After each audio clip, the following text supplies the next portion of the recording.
Good afternoon. We're about to start our meeting. Thank you. We're about to start the meeting. I'd like to call the recipient rights meeting of Ottawa County Community Mental Health to order at this time. First on the agenda is to review the agenda for today. Is there a motion to approve the agenda for the Recipient Rights Committee meeting? Second. Is there any discussion on the agenda? All in favor, please indicate by saying aye. Aye. And opposed, same sign. Next is to approve the minutes of the July 24 meeting, which were sent out to all of us. Is there a motion to approve the meeting of the July 24 recipient rights meeting?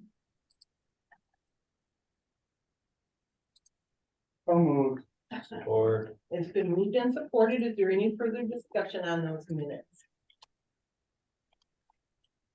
All in favor, please indicate by saying aye. And opposed, same sign. Thank you.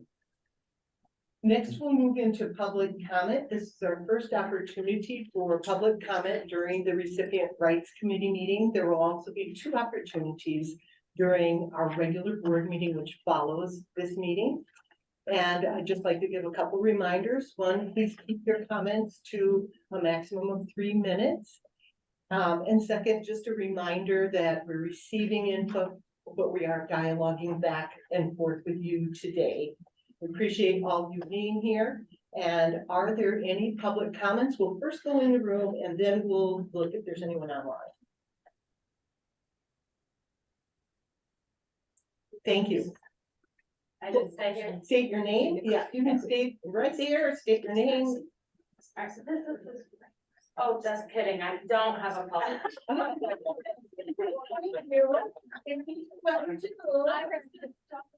Oh, thank you. So excited. All right. Any other public comments for the recipient rights meeting today? Patricia, is there anyone online with a hand up? I do not see anybody. All right, thank you. Then we will move into new business. We have Brianna here today. You do. Yeah, you do. All right, so I was at Recipient Rights Annual Conference last week, so I didn't have time to prepare the very short 2-month report for you, but I do have it for you today. If you want to pass one and take one and pass one down, please. But this is a fairly short report for July and August. I did not receive any complaints in July, closed 1 complaint. You'll see that that complaint included an abuse allegation, abuse class 2, a non-accidental act. And so an investigation was done. And that investigation was substantiated and the individual's employment was terminated. So the corrective action, the outcome meets the letter of the law, which would be disciplinary action. So employment termination, right in that category. For August, I opened 3 complaints and I closed out 5. You'll notice that there was a disclosure of confidential information that was substantiated. That employee was also terminated. There was an abuse class 2 and unreasonable force, which means that somebody applied force or potentially could have applied force when force was not necessary. That was not substantiated, so there was no outcome or corrective action required. And then the abuse class 2 resulted in a neglect class 2, failure to report, because any and all allegations of abuse and neglect must be reported to the recipient rights office immediately. And that is usually within 24 hours. And that allegation was not passed down in a timely fashion. So I opened a neglect class 2 for a failure to report. against the staff person that waited 4 or 5 days to bring it to anyone's attention. And so that person did receive a rights substantiation, received a written counseling, so a written reprimand, and everyone in their agency received training on how to report in a more prompt way to everyone that they're needed to report to. And then you'll see that I received 2 out of jurisdictions or no jurisdiction. And those were things that just, you know, could be a peer-to-peer allegation that I just don't have jurisdiction over, because I only have the ability to investigate when we think a staff member, a contractual staff member, an intern or volunteer of ours, or a contractual provider have done something inappropriately to a recipient. So that's why we have the 2 no jurisdictions. Incident reports continue to come in, 265 incident reports and 192 for July and August. Those are all things not related to a recipient rights complaint. Those are all things that are unusual that happen in our programs. So they could be falls, they could be bruises, rashes that are noticed. It could be, you know, emergency medical treatment to an urgent care. Somebody had a sore throat or something like that, something unscheduled. So behavior incidents that get reported that aren't typical for someone. And then, of course, any physical management that are done, medication errors, etc. So those are still coming in. I still attend a number of meetings throughout the month, throughout the quarter. Those are still all going fine. And then you'll see we had some more site reviews done in July and August. I just kept May and June on there because it's a new thing for me. And I'm like, just kind of want to see how many I'm getting done and how many I need to do. I think I'm down to maybe 10 that I have left to do. So I've done some prior to the May. And so, yeah, it's been really, really, really good. I think our site reviews are very well received. It's fun to get out there again and have that personal contact and connection with our providers. I'm really enjoying that. I'm remembering that in the future, I need to schedule a little bit longer because I think they also enjoy that connection. And so, you know, it's nice to catch up and just see what's all going on with everybody. So that's been wonderful. And then trainings, they are still being done through their Network 180 virtually. They offer weekly classes and sometimes additional classes in the evening. And then as a last resort, we have the Improving MI Practices Recipient Rights Training, which is a rights training that was put together by the Michigan Department of Health and Human Services Office of Recipient Rights. It's not super focused like the trainings we all do through the Network 180, but it's approved. It's absolutely available to people. So we continue to do trainings with staff within 30 days of hire, contractual staff, anybody through self-determination, that kind of thing. And then we have the 2023 Recipient Rights Annual Update that some new staff also take. So a few of those still keep trickling in, but not as many as you would get in the first class that people would take. So very short, but sweet report. Thank you for that report. And recipient rights policy review, we have attachment A through D. Yes. So you have 4 policies attached. I think in December, there's either 4 or 5. And so that makes up all of the policies that we have in the recipient rights section that I try to kind of divvy up through the 4 meetings that we have every year. So I feel like July and December or September and December are a little bit slower, which is, you know, nice to not have as many. And I'll try to work on the March and July reports. Maybe we can make those a little bit smaller, but you have the consent to treatment policy, the family planning policy, consumers' right to entertainment materials, information and news policy, and comprehensive examination, medication, procedures, use of psychotropic medications. All four of those policies were reviewed by the Michigan Department of Health and Human Services Office of Recipient Rights in July.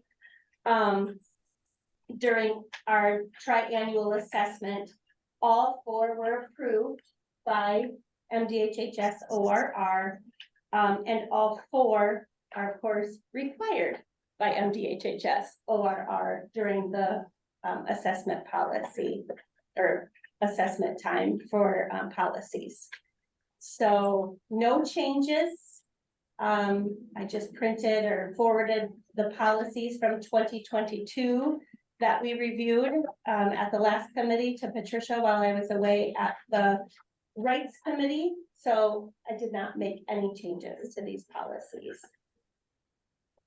Thank you, Brianna. And I know in the past you've highlighted changes. I don't know if our new board members are aware of that, but Yeah. when those policies change, you usually highlight that, and that's very helpful. Absolutely, and it's interesting because I had a conversation with the director of Office of Recipient Rights for MDHHS ORR. We were talking about how infrequently the policies change, but when they do, it's just a little bit here, a little bit there, and so it's not always highlighted in their tool, but then I definitely let you know when I find those, Thank you. so they don't trick us or something into missing that information. Does anyone have any questions for Brianna? Those are not items that we need to approve, but does anyone have any questions? I do. Yes.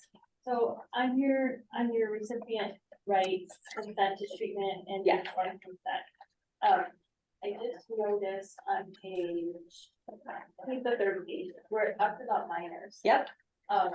So is this language, then consistent with Michigan law as far Yeah. as what minors have access to that? Yep, that comes straight from the Michigan Mental Health Code. And then, I pretty much look at the state sends me this sheet. Yeah. And I just have to indicate, this is where it is, this is where it is, this is where it is. Yeah, and that's similar for all of them, so, yeah. Thank you. Any other questions? Then is there any old business for recipient rights? Then we'll move into our second opportunity for public comment in the recipient rights committee meeting. Is there any comment? Is there anyone on the line who would like to comment? Hi, Rosalie Austin, City of Holland. I have a comment about the change in medical prescribers at CMH again.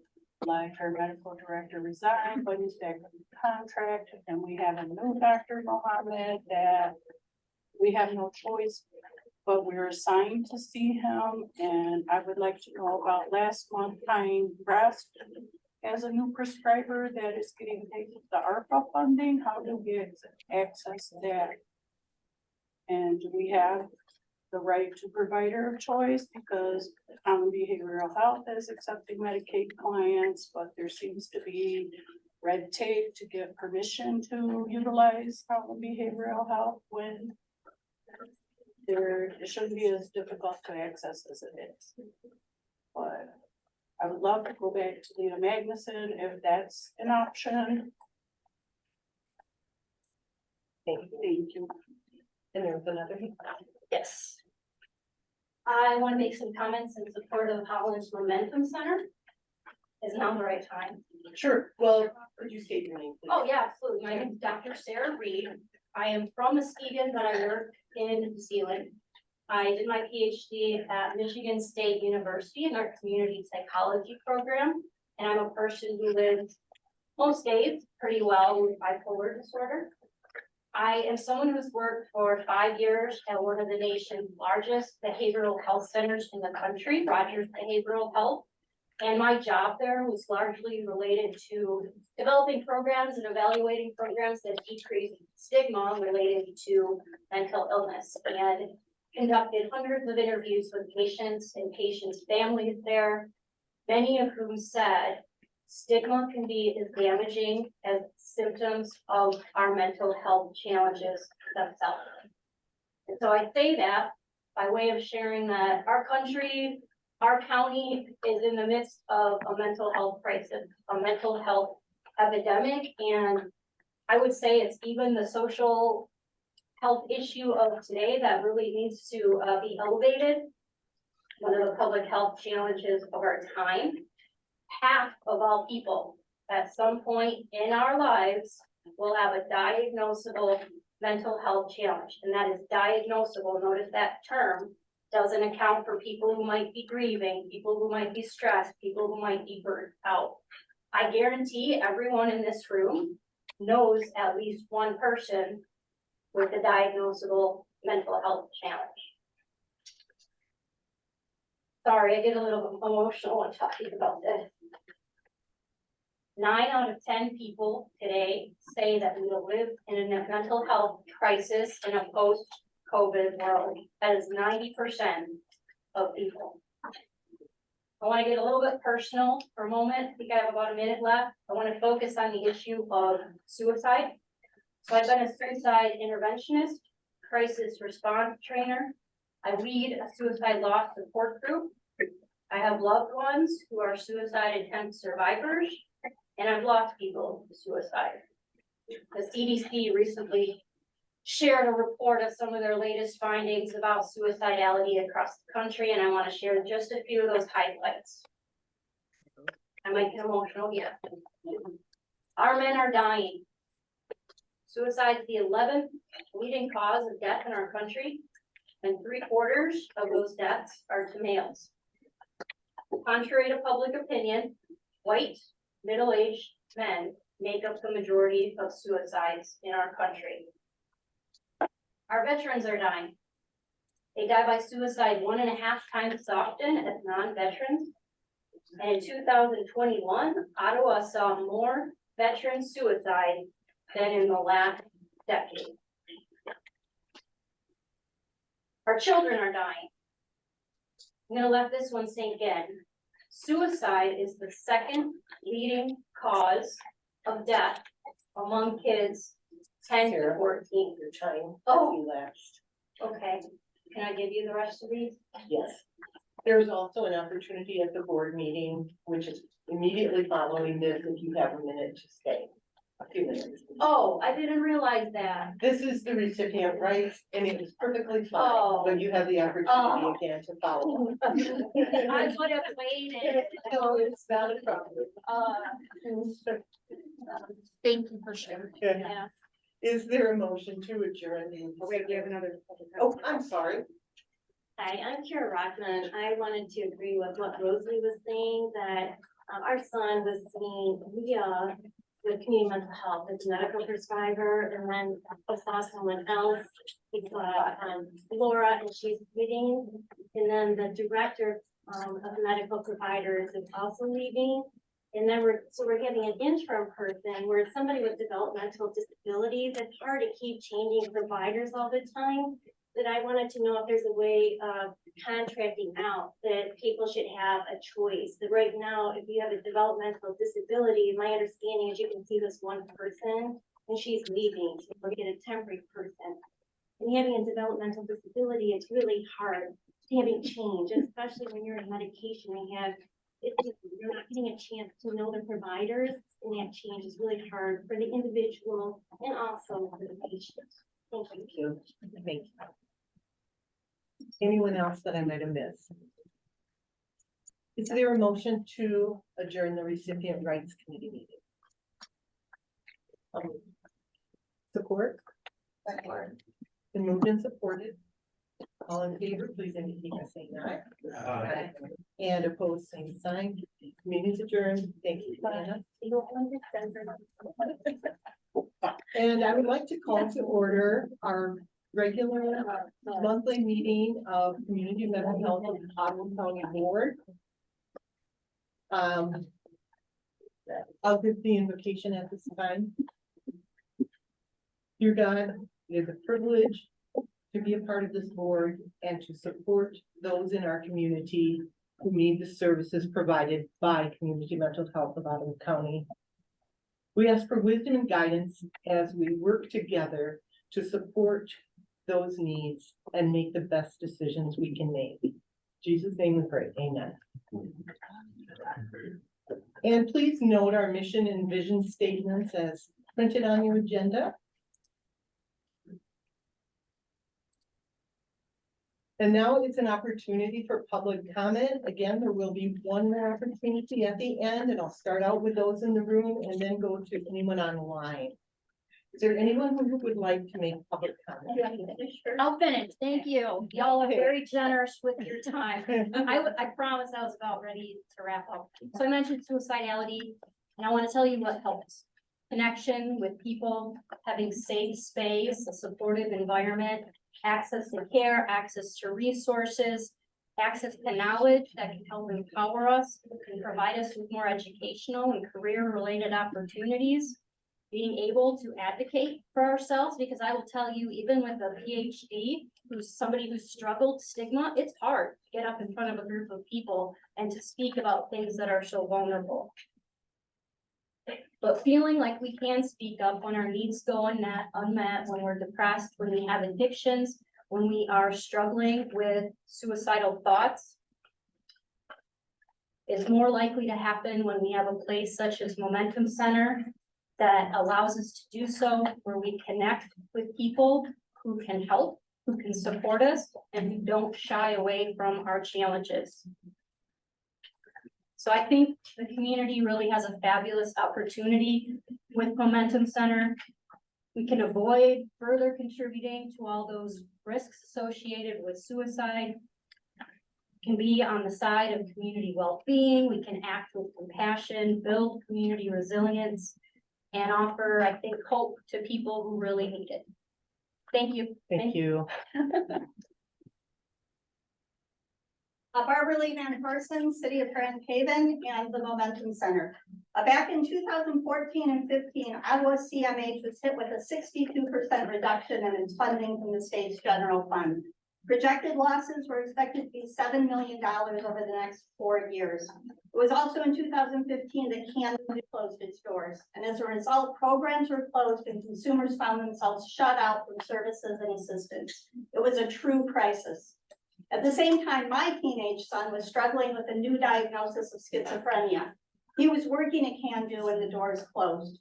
And I had to fight tooth and nail for every appointment and admission as we sought to stabilize his life. Not because people didn't care, but because resources simply didn't exist. There's no question that my son would be in jail or dead right now if I hadn't been able to advocate for him. But he's far from alone. People were hurting, they were struggling, they were desperate. So CMH got creative. Instead of giving up, they decided to ask this county to pass a dedicated mental health millage. They rallied the troops, launched a public education campaign, and in 2016 passed the first mental health millage in the entire state of Michigan. In 2015, we started facilitating town hall meetings on mental illness. Hundreds of people would show up in snowstorms to be part of the conversation, to express their concerns, their disappointments, and more importantly, to seek solutions. The mental illness task force was formed that included community members and CMH consumers, and they carefully put together the plan for the Momentum Center, a place for people with mental illness, addictions, and disabilities to find community and support, even when they couldn't receive more costly clinical care. And when the mental health millage was passed, the community's explicit request for services was able to be met. Those millage dollars provided the necessary funding for the Momentum Center to open and began serving the community in exactly the way it had asked for. I can't overstate the value of this work. It's not surprising that when people find purpose, hope, and meaning, their lives improve. We also know that mental health requires multiple approaches. The one size does not fit all. We applaud the services offered throughout this county, and we're also painfully aware that we have many members who end up at the Momentum Center because there are no other options for them. To begin offering people the essential service of community and then take it away would be far more damaging than never to have offered it at all. We are dealing with some of the most marginalized, vulnerable, and fragile people in Ottawa County. These beautiful individuals can be critically damaged by decisions over which they have no control.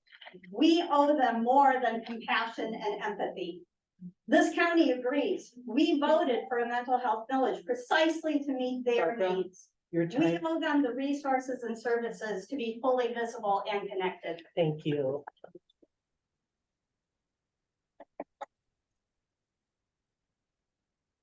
Got my phone. So, Jared Ovett, Springway.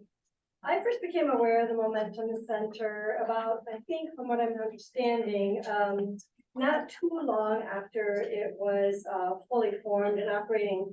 And that was through their exceptionally well done town halls, which I accessed during COVID lockdown. So in effect, not only learned a great deal about what was already going on in our community, thanks to many organizations, including the Momentum Center, that is reaching out to support people where they are, but in a way, creating community for myself too, as one of those many residents whose lives were disrupted because of the pandemic. So after a few of those town halls, I became even more interested in the Momentum Center and the ways in which that it does create this safe space for community, marginalized people in the community. And so I have become a donor. I have become really interested in attending many of their events. I'm not always able to do so, but I track when they are being offered. So I'm very much in support of any and all millage funding and other funding that can be provided for the Momentum Center, because I agree that it does create this unique opportunity for people who are otherwise not able to find their way to community, which we all as human beings have an intense need for. And just in closing, on my drive up here, I saw one of those signs, "All Lives Matter." I could not agree more. And I agree especially with the view towards how we can make sure that people who find themselves unable to find their own way to community in the ways that most of us do, have this available to them, that they can also call a safe space for themselves. Thank you. thank you. Young, Holland, Michigan. 7 is the age I was when first diagnosed with mental illness. 4 is the number of current mental health diagnoses. 12 is the number of medications I've been on for depression, anxiety, and PTSD. 5 is the number of support groups I've been to. 10, the number of therapists I've seen. Hundreds, the number of times I've torn my skin open with a blade to make it easier to live in. 7 is the number of times I've been hospitalized. 3, the number of suicide attempts I've survived. 2 years of childhood sexual abuse, and 21 years later, 19 months of the legal justice system. 4 sexual assaults, 3 sexual assault exams, 1 surgery, thousands of suicidal thoughts. I often feel ashamed of the pieces of me that are still broken and deficient after so many years. I wonder if my supporters feel tired, frustrated, and let down. I wonder if they hear my pain and silently think, not again. Do they internalize an exasperated sigh? Do they blame me or believe I am beyond hope? I wonder if I'm a burden. Do I take too much and leave voids bigger than I can ever fill back up? Do they hate me as much as I hate myself? I wonder if I will ever get better. What I do not wonder is if there will be a place for me on those days that I wake up and feel like just a number in this world. I know there is a place where I can feel safe sharing my struggles, a place where there are people who invite me into conversation and friendship. I know there is a place where I will be accepted in all my many moody phases, and people who will care for me with tireless energy over and over again. They will bring me to get medical attention. They will sit nearby as I have a panic attack. They will offer me Kleenex and lighthearted jokes and tell me that both tears and laughter are acceptable. They will tell me I am not a burden. They are happy to see me. I make a difference. They make life a little bit easier for me to live. That place is the Momentum Center. And when you support them, you get to say that you're that place and those people too. You get to make real lives a little bit easier to live. Thank you.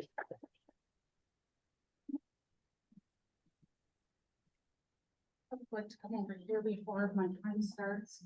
I would like all members, all eyes on me, because I know some people are not paying attention. My name is Glyph Went Narmore. I am from Mason County. I've lived here in Ottawa County. I've lived here through COVID. I had a mental health crisis here in Ottawa County. I stayed at Pine Rest for a weekend. And my husband met somebody who volunteered at Momentum Center, who suggested this place to my extended family. And why are we here today? There's no reason why we should be there. There's no reason why we should be arguing for our life at the Momentum Center. I need this. I volunteer still, even though I'm an hour and a half away. My people, my family, my friends, my staff means so much to me that I drove down here, took time out of my day to be here to speak on their behalf, my behalf, and the future of Momentum Center. I'm so passionate. I have given up time. I have given up so much of myself I swallowed my pride when I was in crisis. Because my family doesn't talk about this stuff. Why do I have to hide? We don't have to hide at Momentum Center. This gives us purpose. All inclusive, no stigma. No stigma. Otherwise, I was down here in a new county without family, empty nest, and I had nowhere to go, no friends. I had my husband who worked 10+ hours a day. I was at a loss. At almost 50 years old, I was at a loss. And this gave me hope, gave me reason, gave me purpose, and I'm still alive today to say how well Momentum Center has made a difference in my life, my family's life, and the staff and all of Ottawa County. This is a blessing. This is the reason why we need,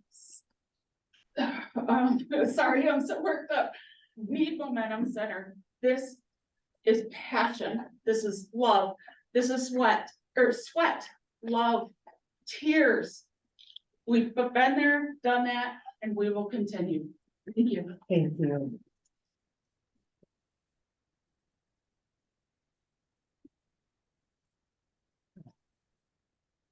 My name's Jenna. I live in Zealand, so I commute to Holland almost every day for school and work. I am a DRCC student for fine arts. I'm here today to speak about the Momentum Center. I first was introduced to the center when my church, Holland UCC, was let to have its service there. We try to be an open and just community for everyone, and we try to recognize every race and orientation, and not only welcome people, but celebrate people as well. And I can tell the Momentum Center tries to just do the same. If the Momentum Center contract isn't renewed, not only will my church lose a place to meet, but the community will lose a pillar of support. And I just ask you to consider the support that the Momentum Center has done for our whole community. Thank you. Thank you.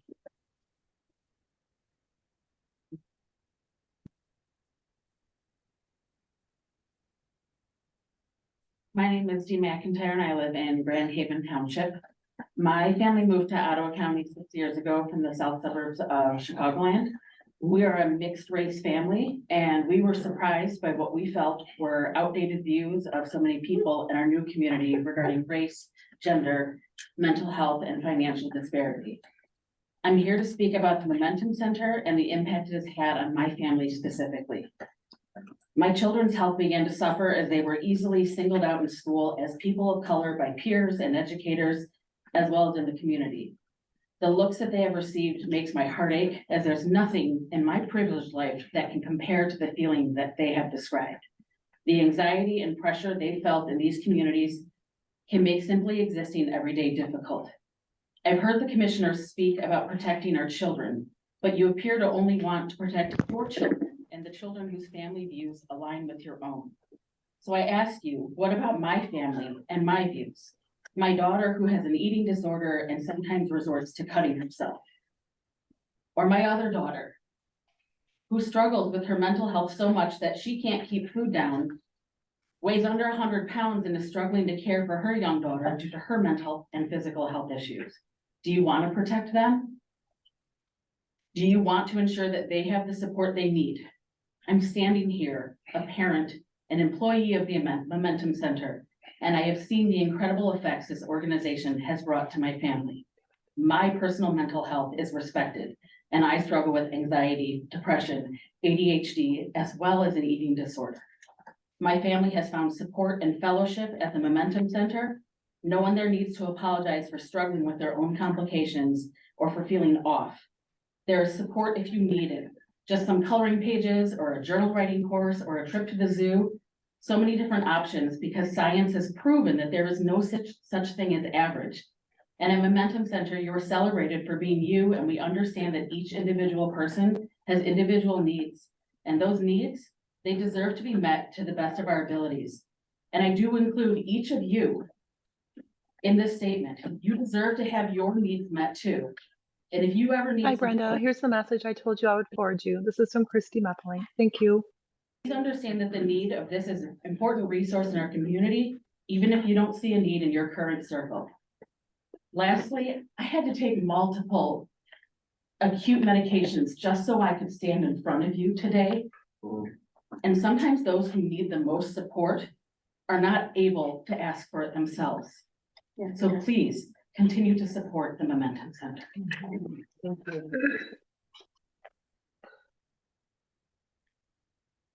Others? Hi, my name is Becky Burton. I live in Holland Township and I work in Grand Haven. My first experience with the Momentum Center was working in a restaurant in Grand Haven, and some of my regular customers were members of the Momentum Center, and they would come in and they would be excited to tell me about upcoming events that they were looking forward to or things that they had done at the Momentum Center. Since then, I've had some friends start working there, and I see how much of themselves they pour into caring for these individuals. And I think about myself and all of us and what a critical need it is to have community and have connection.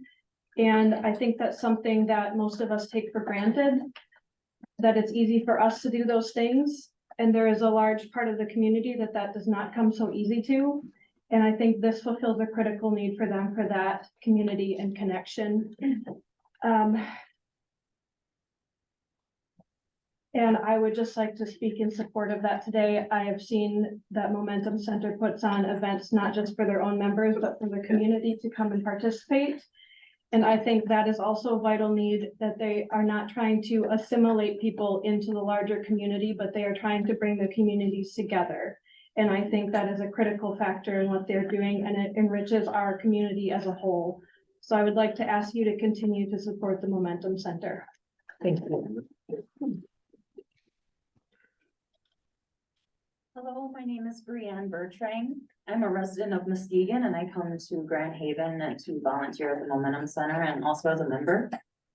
I'm here today to speak about the Momentum Center and the impact it has on community. I was first introduced to the Momentum Center a couple of years ago when I had moved here from Wisconsin and was looking to get involved in the community and meet people. I've struggled with my mental health most of my life. And Momentum Center is a place I can go where I know I don't have to be an apology. I know I can be seen. I know I'm called out by name and recognized and asked how I'm doing. And I build so many great relationships. I attend groups. I lead things such as yoga classes. I'm a certified yoga teacher. The connection I have found at Momentum Center has been just incredible. I had a day, I struggle with a mood disorder, and I needed somewhere to be. I didn't feel safe on my own. I needed to be around people, and I knew I had somewhere to go. I knew I had Momentum Center. I knew I had the people there. I knew there was always going to be a staff, even just to recognize my existence, so I didn't feel so disappeared, so alone, so in pain. And even throughout the pain of having mental illness. To feel less alone and to have that connection is just something that has helped me immensely. I would like to kindly ask you to consider the renewal of the Momentum Center contract due to the positive impact it's made on myself, the community, the members they serve. Thank you for your time. Thank you.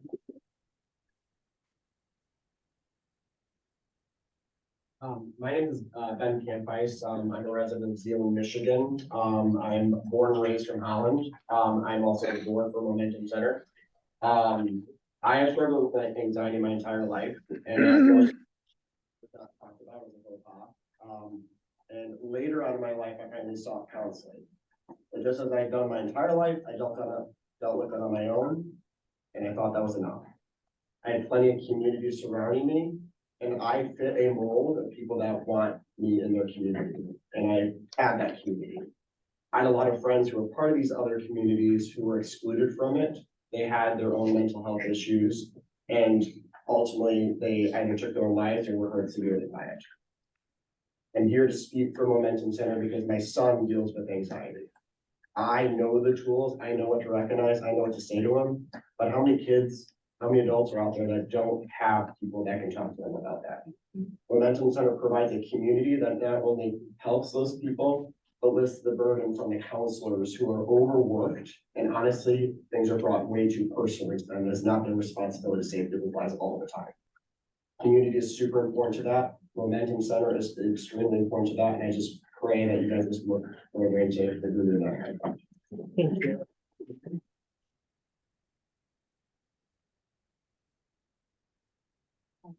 Judy, I'm from Grand Haven, Momentum Center. I've been with Momentum Center for about 6 years. Momentum Center's been a place where I've been going for the past 6 years, and it's teach me a lot of stuff, to be a good friend to people, to new people, and to get me out of my house for half of the day. And it's been a place for me to go and to go on outings that they do, and to feel safe, to have a safe place to go, and to just to know that there's people in the community that will. Anyway. Move someplace else to do, I want to do it here. Oh, okay. Stick around then. Oh, gotcha.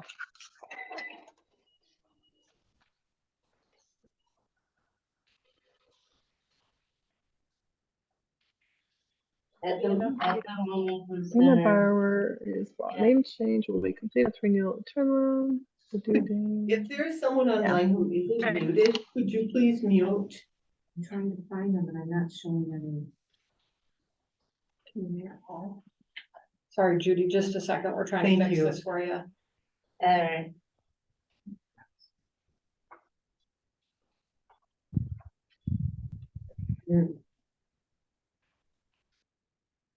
I think I got it.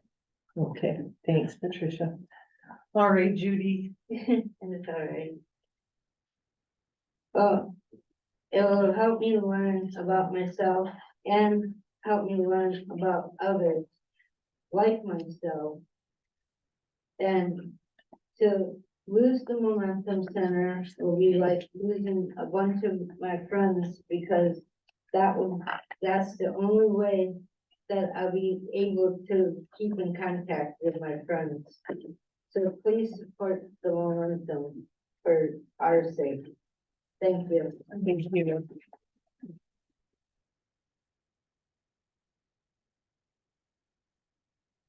Is there anyone else in the room? Hello, my name is Cindy. I live in Holland, Michigan. I am a member of the Momentum Center. I like the Momentum Center because I need to be around people. I like the activities, crafts, book club, and outings.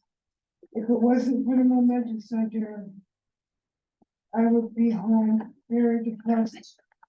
Please consider renewing the contract because I would not be able to do things I like at the Momentum Center. Thank you. Thank you. I'm good, baby. I want some more. Every day. Often. And I am going good. And all around.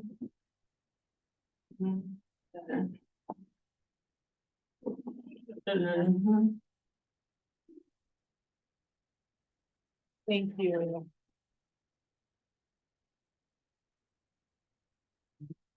Good afternoon, Mental Health Board. Thank you for your service and your commitment to the residents of Ottawa County. I'm Dr. Ed Swart. I'm also a clinical psychologist. There was a time when I attended all of these community mental health board meetings because it was my job as your clinical director to provide you with a clinician's input to your deliberations. Since that time, I've been a practicing psychologist in Ottawa County. I was also trained with community mental health clinicians, administrators, recipient rights folks to evaluate programs statewide for principles of normalization. I participated in some of those evaluations in the past. I'm here because I've heard concerns about the Momentum Center. One of the most important predictors of cognitive, physical, and emotional health is support system. And this applies to anybody with a disability, and it applies to you, and it applies to me. It is those contacts and those connections, the sense of belonging, is what keeps us healthy, physically as well as emotionally. The Momentum Center provides social and recreational opportunities for vulnerable populations and has demonstrated success in maintaining connectedness and reduced demand for intensive services for the folks it serves. Is Momentum Center perfect? No. They've got some issues, they've got some concerns. I've heard people asking about the mixing of clinical populations. That's a potential problem area. While program is sometimes specifically aimed for certain target populations, most activities are open to all members. The programs can be seen by some as stigmatizing by focusing on certain populations. I have observed staff sensitivity to the issue of mixed clinical population. The way to reduce problems with mixed populations is not to exclude some folks. Rather, it's to open up to others. Momentum Center has done a good job of opening itself up to the community. Last week, they had a community celebration for the neighborhood. These kinds of things are planned regularly. Their movie nights are open to all. For many in the core city, it may be the nearest ice cream cone. In an effort to be open to all and not be a home for just stigmatized folks, Momentum Center has opened its doors to a church on Sunday mornings and to a Rotary Club on Thursday evenings. So this is truly a community center for people, not just with stigma. These activities, of course, are not those supported by the community mental health funds, but they allow the Momentum Center to become open to all.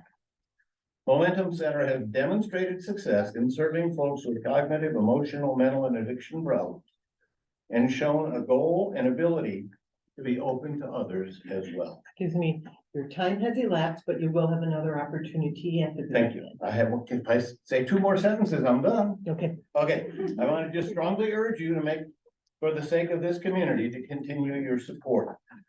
This is clearly one of your most effective social recreational programs, and there's nothing in place to replace it if we take it away. Thank you. Thank you. I'd like to dovetail off of that last sentence. My name is Dave Barnowski and I vote in Port Sheldon Township. I've never been to the Momentum Center. I don't even know really what it does. But I've met a bunch of the people who care and who have. I can tell that it's important to them. I'm a political actor, and that's what I'm here for. I can tell it matters to them. So I'm here. I could disagree with them. You might find a reason to take away the Momentum Center. I can't speak to that. But what I can say is you better not take it away before you do something to replace it. That's what's important to me. Because there is a need being filled. And if there are political actors who take that away before they replace it, that's where I come in. Then if there are political actors who do that, that's what I would do. I would make them pay. That's my point of view. Thank you. Are there any other comments in the room? Hi, I'm Kirsten Decker. I'm a resident of Holland. I'm here today to speak about the Momentum Center and its impact on our community. I was first introduced to the Momentum Center in April of this year and have been volunteering as an intern there for almost a month now. The Hope College Psychology Department has been a long-term supporter of Momentum Center and has referred many students, including myself, to intern and gain experience and guidance through the work that Momentum does to fulfill its mission. Even in my short time there, I have seen the good that Momentum has done for its community, its members, and its employees. I would like to kindly ask you to consider the renewal of the Momentum Center's contract due to its positive impact it has made in the community, the members they serve, and myself. Your time. Thank you.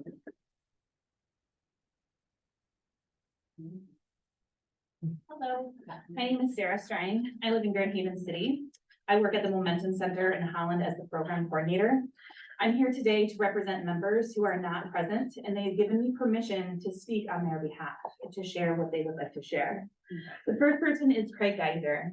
He is a member of the Holland Momentum Center and has a diagnosis of schizophrenia. Again, he's given me permission to share this information. Number one thing I think is important from Craig is my understanding having a place like the Momentum Center helps people like me relapsing into the hospital. He said, number two, my brothers live out of town and they appreciate this place because I can go there to be with people so I do not relapse into the hospital. He said, I appreciate all the members of the center, not only those with mental illness, but those members with disabilities and those that are in recovery. I appreciate all the members and what the staff do for us at the Momentum Center. The next member is Cece, and she lives in New Zealand, and she would like me to say, I would literally die. I know I don't have a place in this community to go where I can connect with people who also suffer from mental illness, a place of understanding and compassionate staff. Then I have no place to go if it weren't for them. I'll know I go back into isolation and I'll fade away into despair and eventually non-existence. This outcome would be detrimental to my family, especially my children. So please consider renewing the contract for Momentum Center. Thank you. Thank you.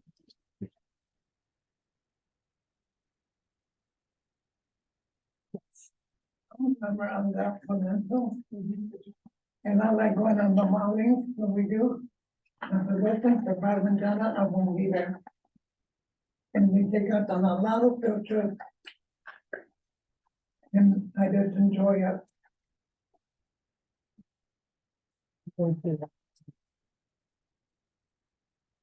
Anyone else in the room?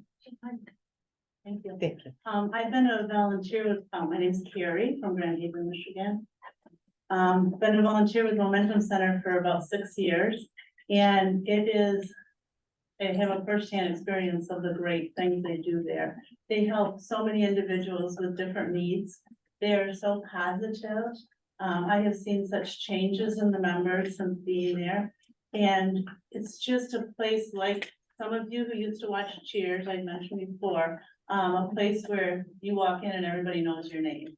And it would be a very sad day to not see that there anymore. And we are just, we just hope that you pass this. Thank you.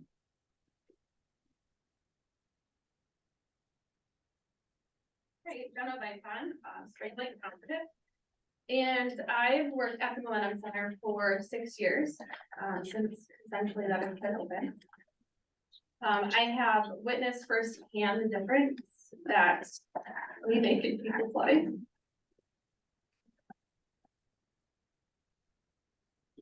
This is a quote from one of our members, if I can say it. I called and spoke to staff at the center, and staff listened as I shared what was going on in my life. Because of her kind words, I knew someone cared, whether my choice was death or life. You are a part of the reason I'm alive today. This is not the only member who's been suicidal. This is not the only member that we have brought to the emergency room. Last month, we had 3 people who reported they were suicidal. Staff are trained in QPR and were able to assist getting them to the hospital. But what if Momentum Center didn't exist? What would happen to those people? My guess is sadly they wouldn't be here today. The Momentum Center advocates and welcomes anyone who walks through our doors. Other examples include a mother whose son is struggling with addiction and doesn't know where to go for resources. A woman who just left her husband and needs to find a place to stay. An individual looking for help navigating my bridges to apply for insurance. A young adult struggling with anxiety and depression, just looking for peers who can relieve. These are all people who walk through our doors, along with members. These are people just from the community who've heard about them. We are here for community members when they need support. And where would they go if we didn't exist? The community needs the Momentum Center, and our members need the Momentum Center. So please consider these people when considering the renewal of Momentum Center's contract.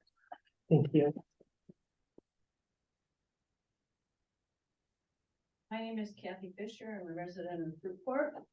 And I first met the people at the center when they asked to have me bring my therapy dog in for a visit. And after that, I said to Jenna, is there anything else I can do for you? She said, oh yeah. And that was the beginning of 4 years ago. And I was so impressed from day one that I started volunteering here. I truly in my heart love all these people. Volunteers, the employees. They're just part of my heart. I think it's made me a better person as well. The goals I see and continue to see are sincere. At the Momentum Center, we want to help people. We want to help people, we want to love people. I had a girl who told me, one of the members, that she loved me, and she said she's never told anybody that before. And it just felt in my heart. It made me want to come back more and more. The center does its best to meet your needs with the finances, but I've never ever seen what I would expect to be money wasted or money spent unnecessarily. To me, this is the best unpaid job I've ever had. And I love it, and I just ask that you please continue to support them. Thank you. Thank you.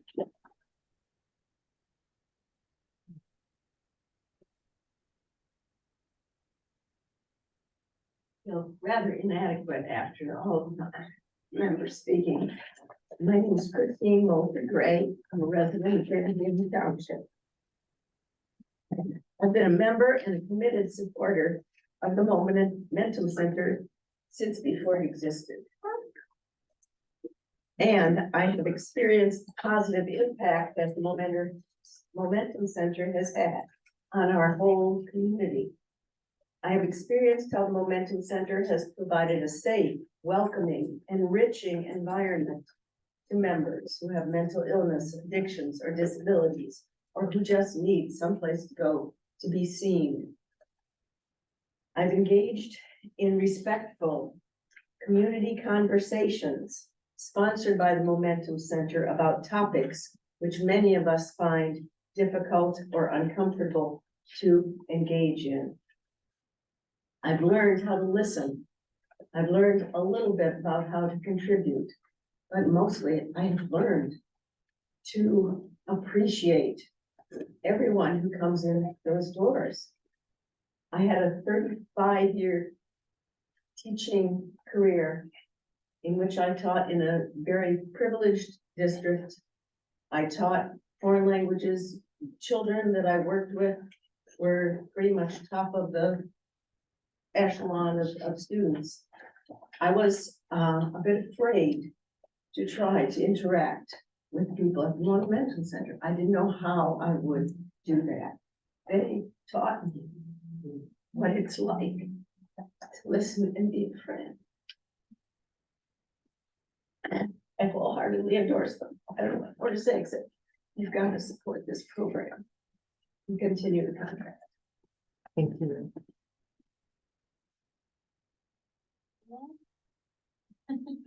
I will use 1 minute. I appreciate what the gentleman over here said. Thank you about needing an alternative to the Momentum Center. And I would imagine as CMH, you think you have alternatives. You have programs, right? You have support groups. And I would urge you before doing away with Momentum Center to consider comparing the two. You have smart recovery groups. You have smoking cessation. They have addiction recovery groups. You do QPR, they do suicide intervention training. You do RAP programming, they do coping skills. You do DBT, they help learn some of the similar skills, right? Even if they don't term it that way. And so I would urge you, when this comes down to money, when this comes down to funding, when this comes down by data, to look at the programs comparatively before making your choice.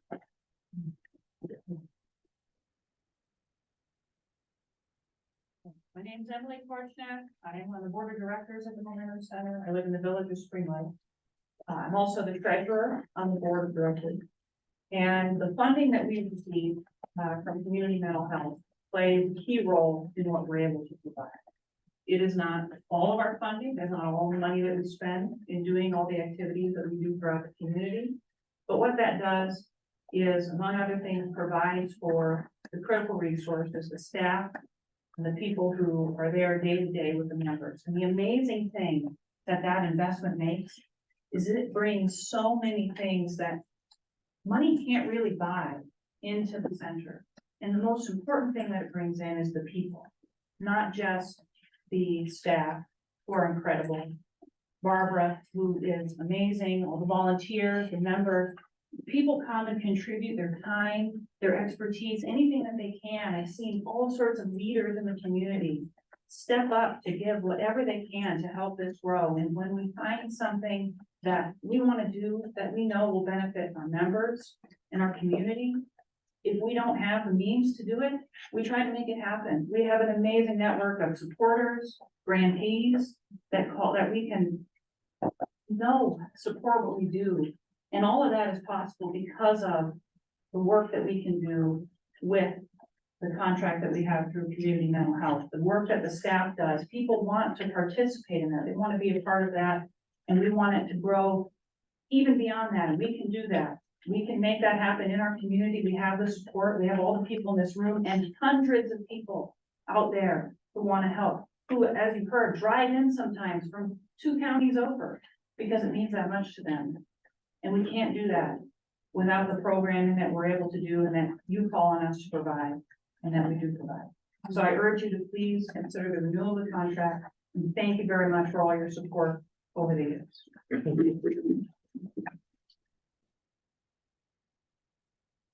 Anyone else with a comment at this time? My name is Judith Stern, and I'm a resident of Grand Haven.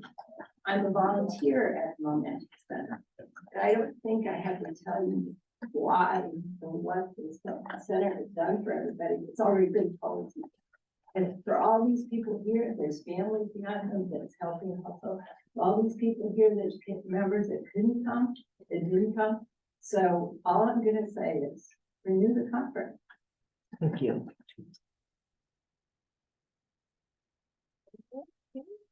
So my name is Bryn Madden. I live here in Holland. I am actually a professor at Grand Valley. So my introduction to the Momentum Center was a couple of years ago when I brought a class to interact with the group to let them see what an actual nonprofit is doing in the area. I then decided to become a volunteer My department has also had interns go on a number of occasions out to do work at the Momentum Center. The reason why I'm very interested is because I have a son who has autism. He's 13. He's coming up in the system, and it's a place that I hope will still be available to him when he is a little bit older. One thing that I would encourage before you would decide to shut the program down would be to actually go and experience what it's like. I know that all of the people who go, the members, have a great time. They have actually become friends. Like, I don't consider them to be, oh, I work with these people who have disabilities. I get to hang out with my friends. And most people see them as something aside, but they're all people, just like you. Sometimes we need more support. And I think this is a good opportunity for the community to continue to support something that is working. Thank you.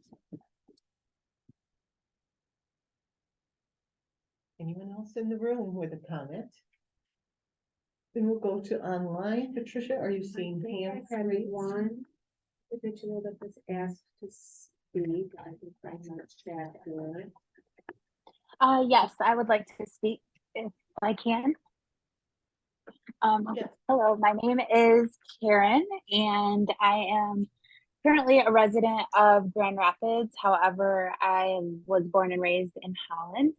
I'm here today to speak about the Momentum Center as well, and its impact on our community. I am a director of a local 501c3 called Recipient, where we hold our peer groups at the Momentum Center every second and fourth Thursday of the month, and we've been doing that since January. I was first introduced to the Momentum Center a year ago at their resource fair that they held, which is now called the Community and Connections Resource Fair, which a few people I heard mention that, and it's just a way to bring the community together. There's lots of resource tables there, activities for the kids, and just a big inclusion for everybody, which is super exciting and fun. And it was just, as soon as I walked into the Momentum Center, even, I just immediately felt welcomed and just a sense of belonging, which I believe I could guarantee you every member feels when they are there. And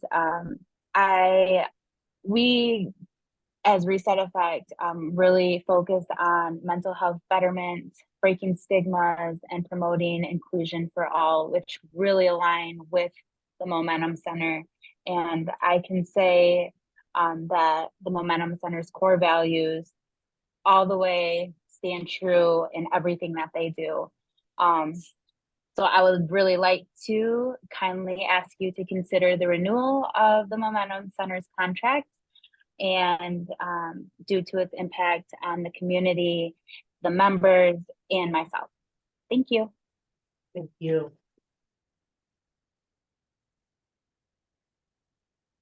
Anyone else online, Patricia? I don't think anyone else is asked to speak.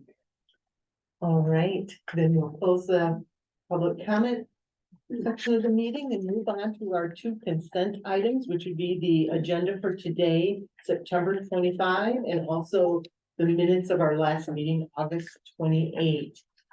Is there a motion to approve those two documents?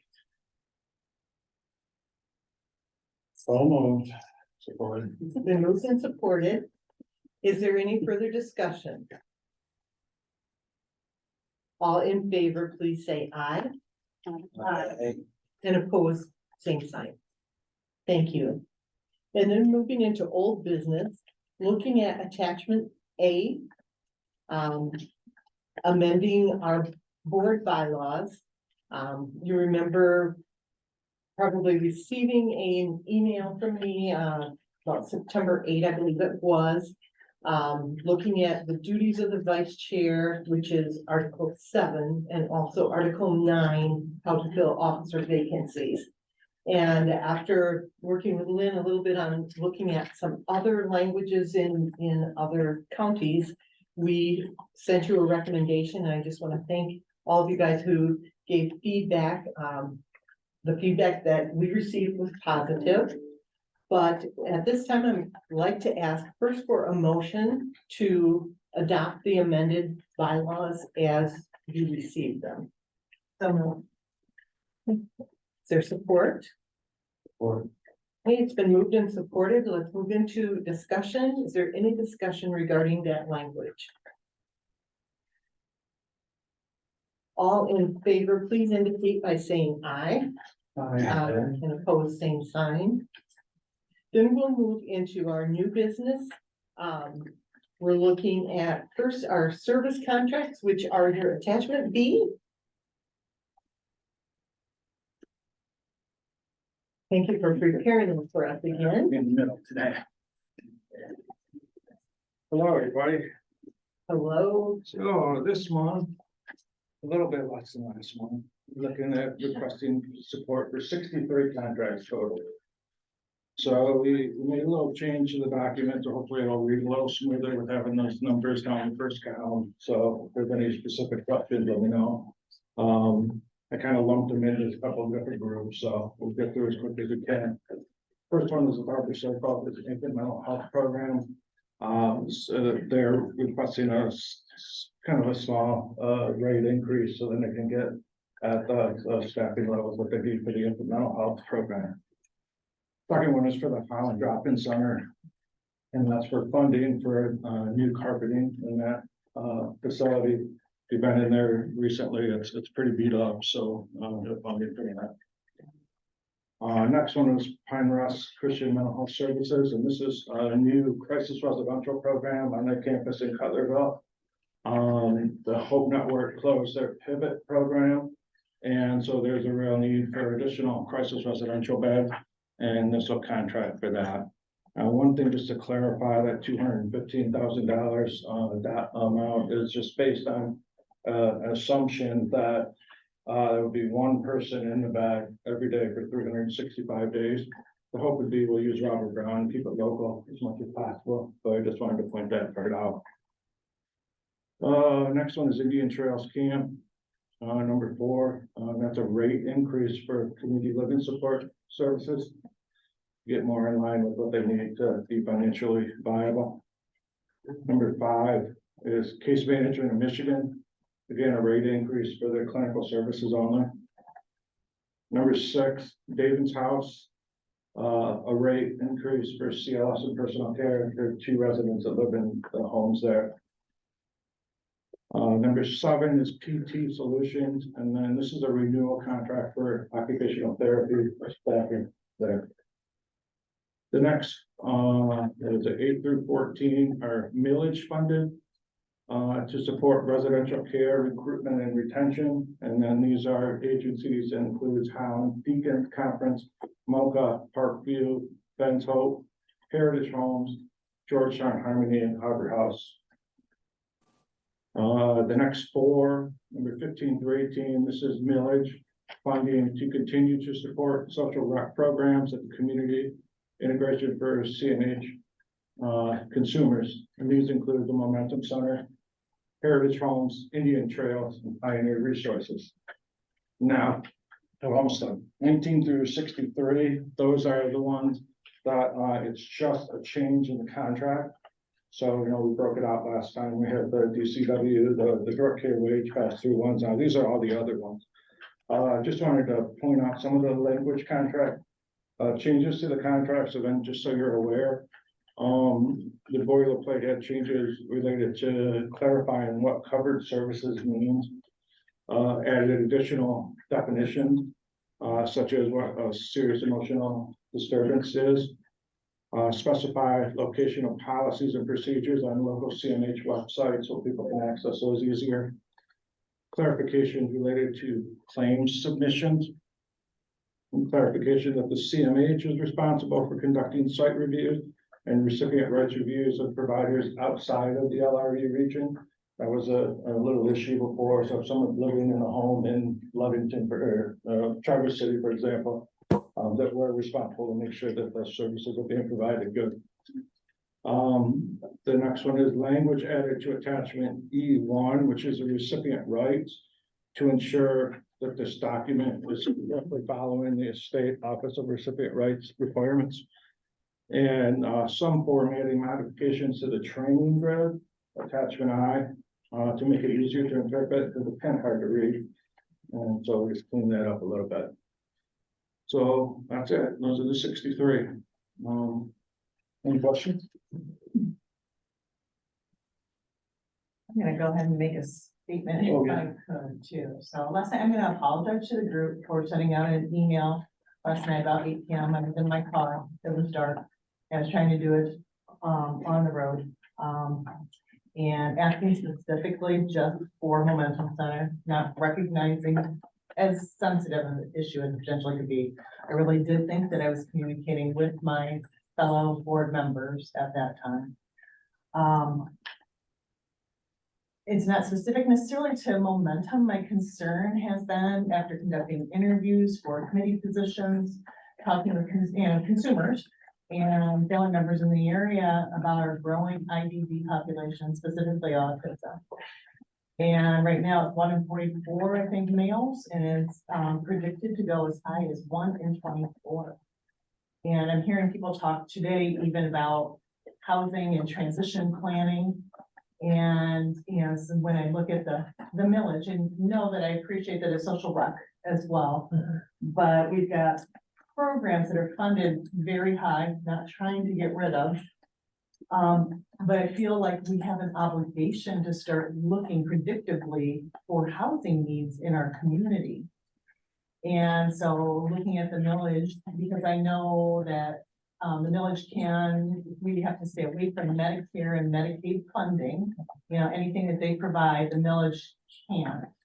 But is there a way to get creative with millage funds to start looking at housing needs and transition needs for members of our community that are only increasing, and we are not doing anything at this moment that I'm aware of is for autism and just prevention of autism. And it feels like it's a reaction, unfortunately, instead of being responsive. And I guess that's kind of what I'm looking at. We have historically had Can Do and it went away. I understand we have outpatient services and it went away.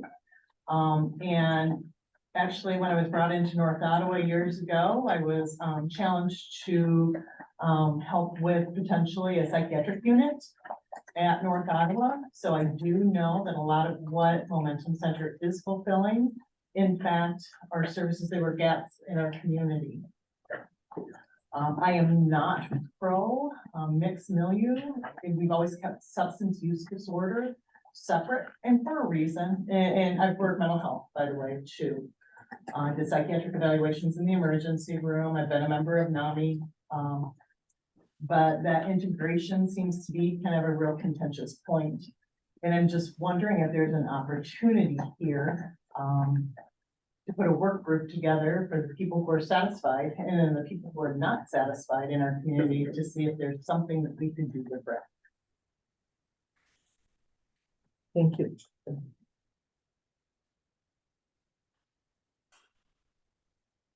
So is there any other discussion on the contracts? I do, I just have one statement, and it should be remembered, this is where you belong. Including everyone, no matter what their disability, no matter what their drug abuse, no matter what they're dealing with, this is where you belong. And that's a direct quote from the county. That certain people on this committee adopted, and I hope they don't ignore it. Thank you, Terry. So thinking about your comments, Gretchen, Terry's comments, and putting all of this together, your suggestion to bring a group together to focus on what's going well, are there areas we could change, improve, are there areas that are missing? Would that be particular to the Momentum Center or to social rec programming in general? Can't say that I thought it through that. Okay. Specifically. Okay. I just see interior and to your statement, it's not about people not belonging. It's really about a vulnerable population being with one that it's just a separate issue. And there have been police calls to Momentum, as I've been told.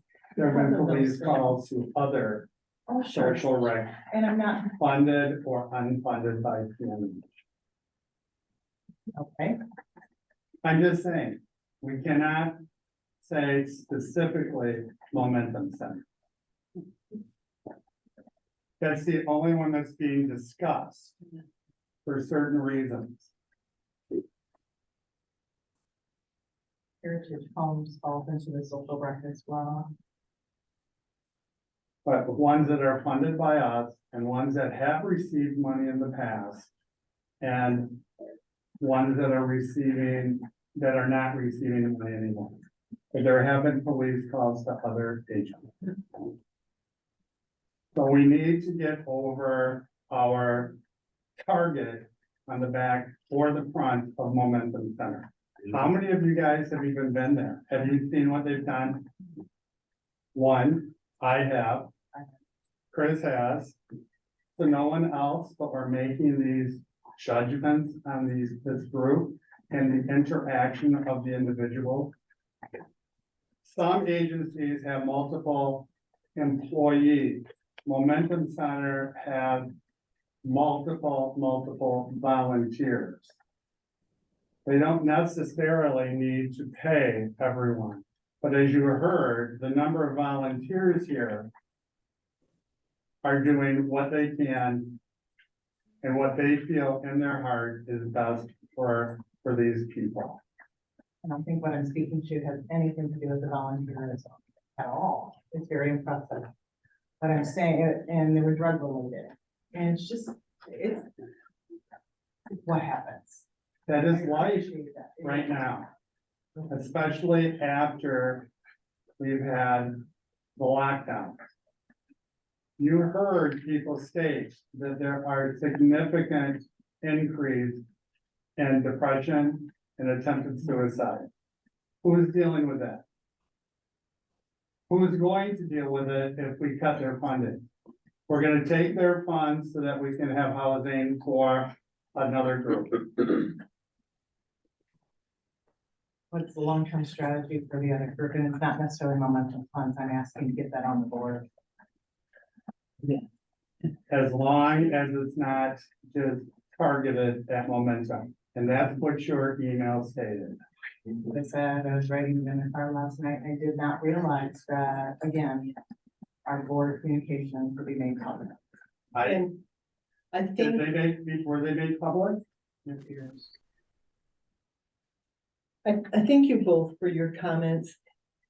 I feel like there are some things here that we probably are going to have to get more information, and we're going to have to work together so that we know what specific things we're talking about. And I think we're at a really good time right now as a board in that we just are, the CMH has started the steering committee for millage funding particularly. And that is one area where some of this can be addressed. And if we need to form another subcommittee to talk about it, we certainly can talk about it. I, for one, have never been at the Momentum Center, and I'd like the opportunity to do that. I know it's always open to people to visit, but maybe some of us as a group need to do that. I think we need to take some of those steps before feeling like we definitely are not all on the same page with this. So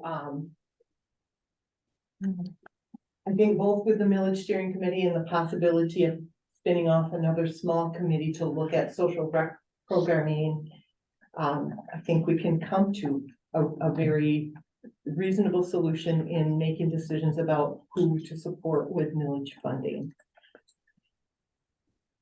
So at this point, I would like to ask for, a motion on all of the contracts, keeping in mind if people are more comfortable with taking any contract out and moving forward with the rest, we can adjust the motion to not include all and to have some further action before we decide on anything controversial. Is there a motion? I would make that motion. I would motion to amend doing a vote on all of the contracts. To pull off the social recreation program contracts for further review. And so that would mean today we would vote on the other 59.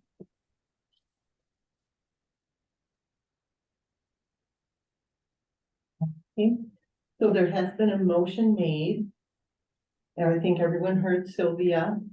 Is there a second? Is there support for that motion? Can I just get clarification? So are we talking about the first 19? Are the first 19 all social work, or is it which? So I would be saying that I'd be saying that we would be pulling off number 15, 16, 17, and 18, which were all noted to be for social recreation. And another clarification, Sylvia, you're not saying that we do not support them, you're saying we need further study. Yeah, I think we need further study, and I think that, this is a significant amount of money, and, I think it's just important for us to do reviews every year on what we're doing and not just automatically be renewing what we've been doing. All right, thank you for the clarification and for your question, Donna. Sure. So the social rec programs are paid per month.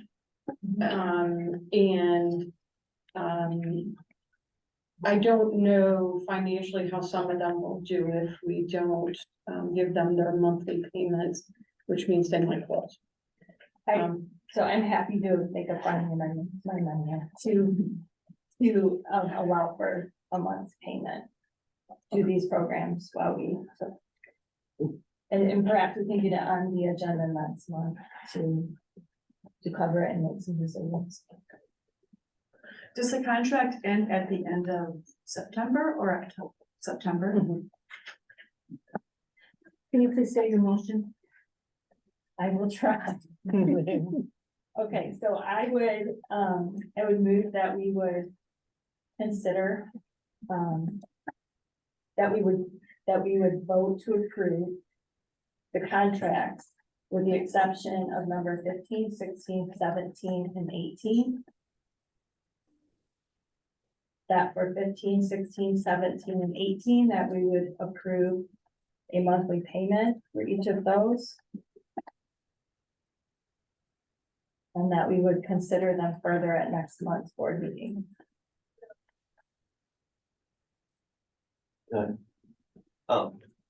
If I could suggest, because, I mean, we did lay in another meeting for next month. And that took a little bit of wrangling with all of our schedules that perhaps we could set it as a quarter for 3 months. That would give them funding, that would give us flexibility to actually have the time when we could all not feel forced into convening for this, without having to try and slide another bit into, meeting agendas that we don't necessarily know are set yet. That makes sense. I'm fine with that. Question, do we know, Lynn, how soon the millage, what's the full name of that review committee? Steering committee will start? I can get it started. ASAP? I can. Okay. And part of that, the purpose of that committee, I was gonna speak about it later as well, but it really is to look at current funded programming do some evaluation of those services and supports that are being funded by millage. Make recommendations for ongoing, funding of those programs. We have new organizations in the community come to me, not terribly often, but I have 3 right now who have asked for funding, millage funding. So part of their job would also be to evaluate new programs that might be accepted into one of the programs that exist, or maybe a completely different millage program. Certainly, it all depends on how much funding we have available for those services within millage. But then the thought would be that one of our CMH staff who's in charge of millage would come back to this group and give you updates and give you recommendations, and then it would be, of course, this board's decision whether to go along with those recommendations. So I can convene that pretty quickly. I have a question on that. Would you send out an RFP in case there's anybody else who's interested? It's a run. Yep. Because one thing I noticed was that there's really no services being provided that I see, at least in the southeast corner, the southeast quad, and that was something that was identified in the village as that we would be attempting to provide that. Yeah. So that could be helpful. Yeah, yep.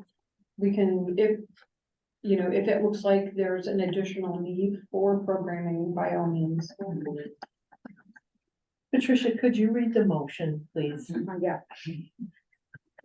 To approve the September service contracts as presented with the exception for number 15, 16, 17, 18. For 15 through 18, would approve a monthly payment for the next 3 months. Each of those contracts will be considered further during the October board meeting. Okay.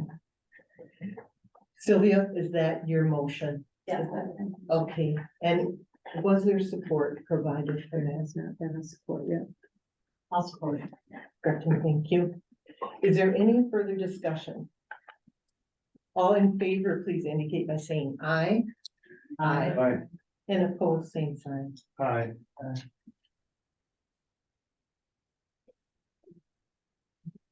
Want, No, I can't recommend we vote to oppose this. okay, okay, thank you. The motion carries.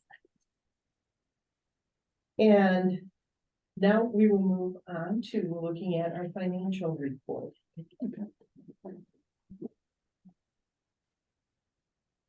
Attachment C.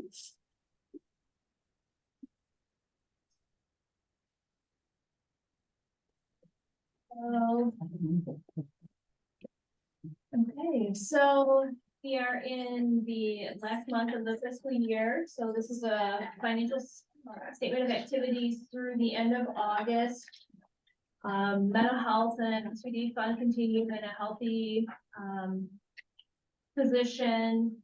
We still have a net position of over 4.5 million. We're trending, continuing to wrap up our year-end billing.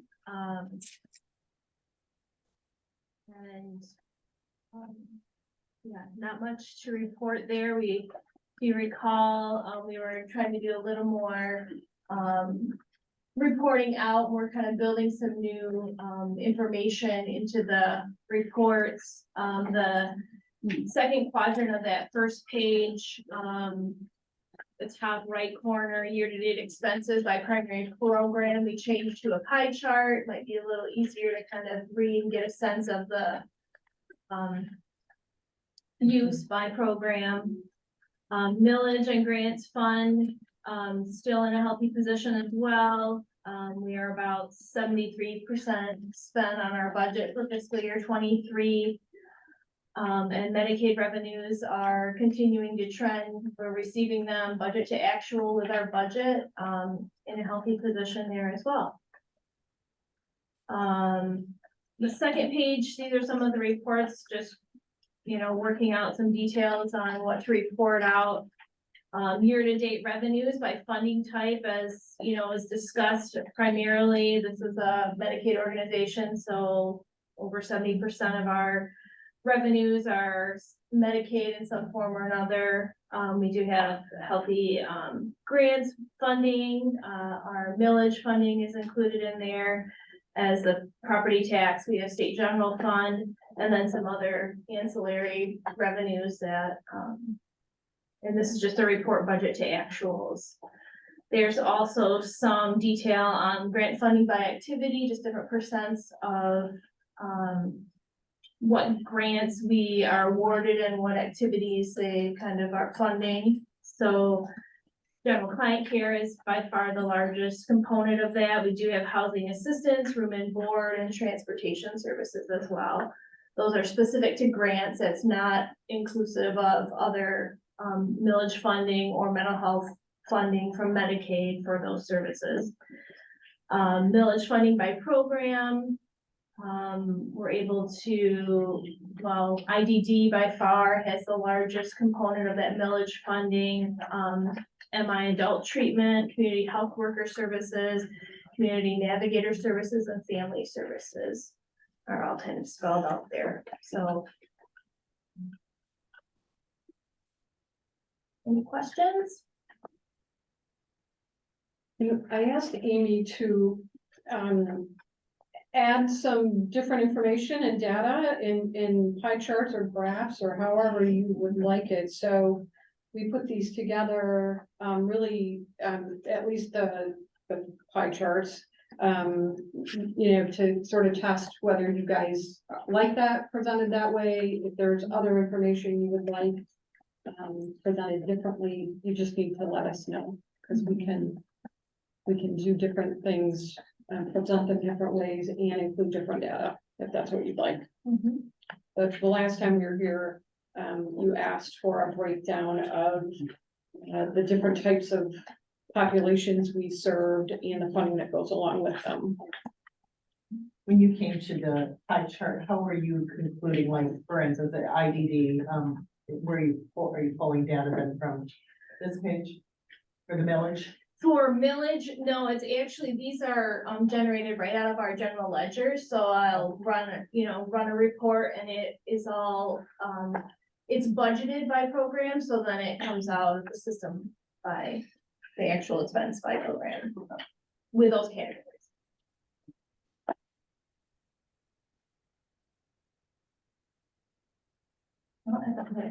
No. Thank you for putting that together, Amy. Any other questions for Amy? I had a question. I like that. Presented. Easier to understand and follow. Thank you. Good. Thank you. Thank you. Is there a motion to approve the fiscal year 2023 July CMH Ottawa County financial reports as they were presented today? Been moved and supported. Is there any further discussion? All in favor, please indicate by saying aye. Aye. And opposed, same sign. Thank you. Now we will, that motion carries. We will move to the executive director's report. Thank you. So I wanted to say thank you again to everybody who came out today to give public comment on was informative and very moving. So I appreciate that you guys came out and spent part of your day with us today. From the state, some of the issues we're dealing with, believe it or not, our fiscal year starts October 1st. And Amy, I don't think we know our final Medicaid rates as of today. No. So it's, for those of you who have been here for a long time, you know that it's not unusual for us to not know exactly what our Medicaid revenue is going to look like before the year starts. We often get those numbers after the year starts. So I think probably everyone can appreciate how difficult really it is to budget ahead of time, although we do our best to try to figure that out based on what we're hearing from the departments, from our region, and also, historically what our funding has looked like. But we are hearing we know, that this year is the second year that our region is addressing a Medicaid rebasing issue, which will, we know, reduce some of our Medicaid funding. But what we're also grappling with is that Medicaid, rewind, the, process that, was happening during the public health emergency, where all Medicaid enrollments were kind of frozen, or there were no re-enrollments. That is now changed, and what we're seeing is a very significant decline in enrollments for Medicaid. And it's really just a speculation of how big that's going to be.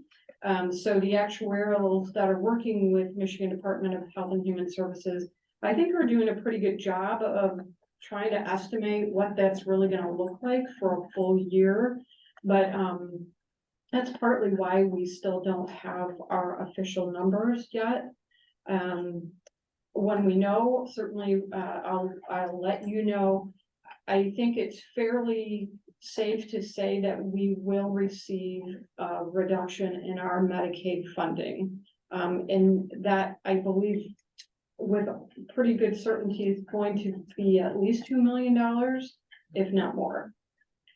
Some of the good news to counteract part of that is that we are going to be receiving additional dollars through our CCBHC demonstration project. Certified Community Behavioral Health Clinics is CCBHC. I've spoken to you multiple times about that funding. The demonstration is no longer grant funding, at least for that part of it. It's actually going to be part of our payments from the department, but those don't start for 6 months. So I will keep you informed about our finances. The other thing, a couple other things at the department that are being talked about. A couple of months ago, we talked about conflict-free access and planning. That is making sure that there's some separation between organizations who provide access to services and those who provide the services themselves.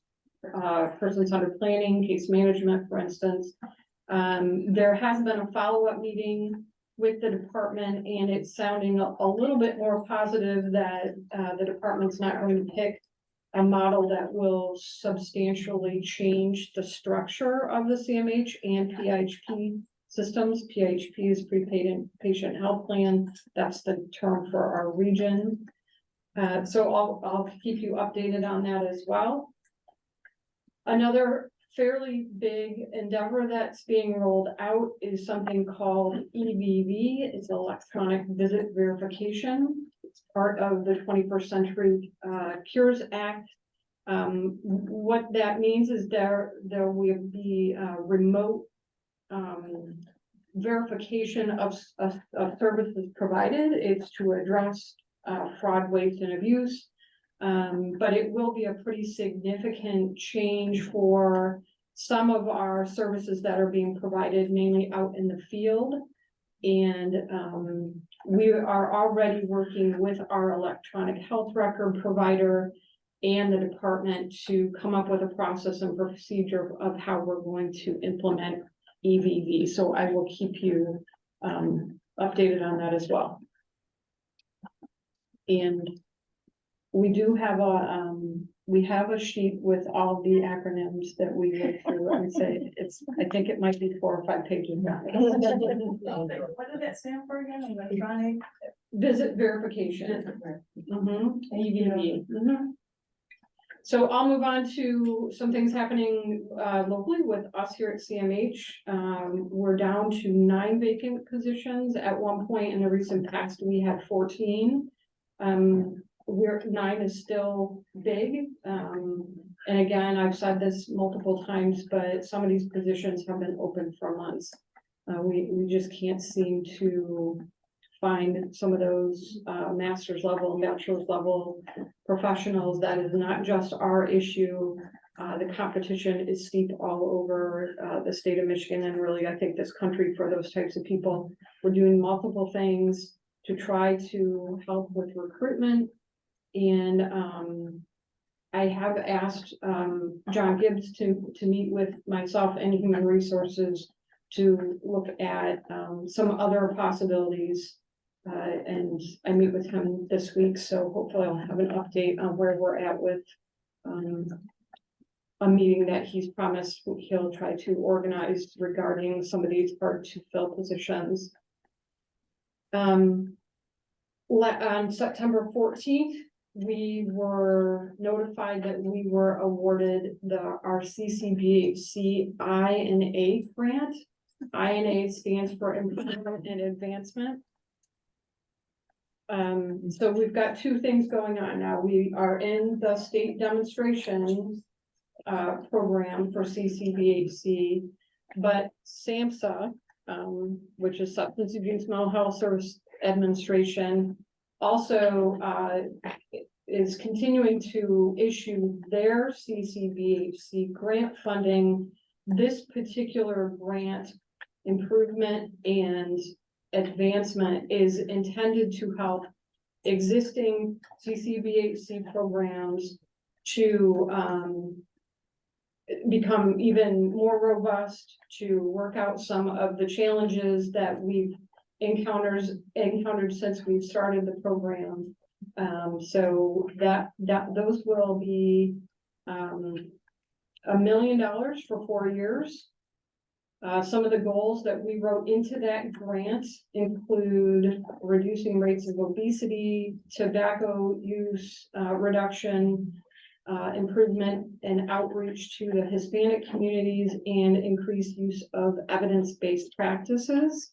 If that sounds familiar, those were really similar to our first SAMHSA grant that has now ended.